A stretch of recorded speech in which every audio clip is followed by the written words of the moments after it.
Well, I think the role of the Women's Technical Study Group is obviously to go into the World Cup and analyze individual players and teams and provide information and knowledge, both to the competing teams there, but also to the general public. It's a lens looking specifically at women's football. How is it evolving? What are the trends coming forward?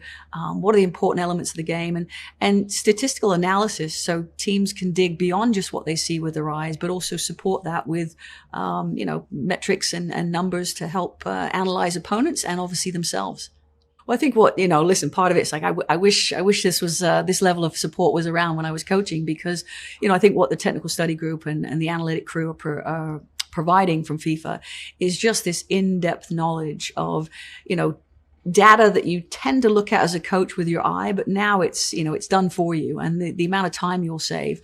So this allows coaches to spend less time having to search and find the data themselves, but now receive that information. And how do they apply that to their own team? How do they apply that information to their game plan for the opponent they're playing?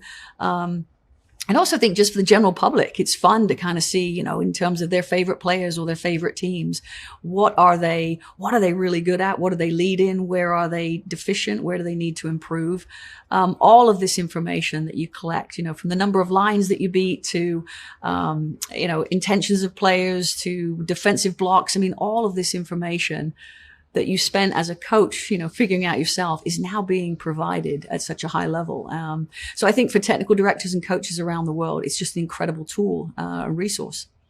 Well, I think, the game is constantly evolving. I think in 2019, we saw some exceptional levels of, technical expertise. I think Megan Rapinoe is a player that is probably one of the best dead ball specialists in the world. Just a high level of technical. So I think what we're seeing now is those players some of them are still around, but now it's that younger generation coming along with, again, an increased level of technical proficiency. So we're seeing things happening at a much faster rate.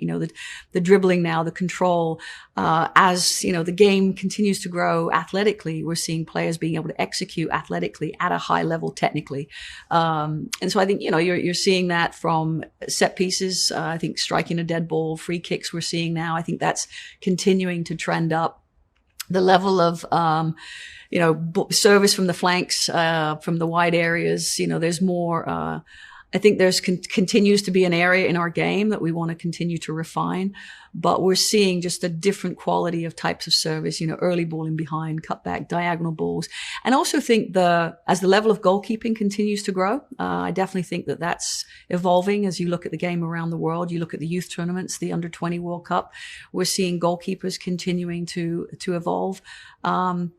I also think the level of proficiency in the air is something that I think we're seeing more increase in the number of goals and chances that are created from aerial presence in the box.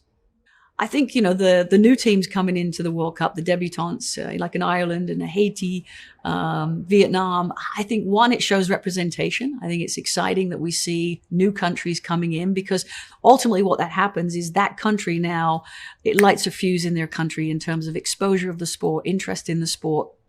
So I think that's wonderful. But what we see on terms of the football side is, we continue to see different styles, different players, different heroes are going to emerge from this World Cup, as we start to see these new countries. So, I think even some of these preparation games that you're seeing closer score lines than perhaps people expect. Sure, there's always going to be lopsided score lines when I think you bring new teams in and you expand the participation of the World Cup, going from 24 to 32. But with that growth, I think it's there's going to be some teething problems. But I also think it's massive for our sport in terms of growing the game globally. I think in my whole career, I've really been fortunate to see. I was an immigrant. I came from a different country. Sport helped me integrate into American culture. I think sport is, it's this conduit that brings people together. It allows you to see other countries, other nations, other peoples, in a sporting environment like the World Cup, and have an appreciation for them.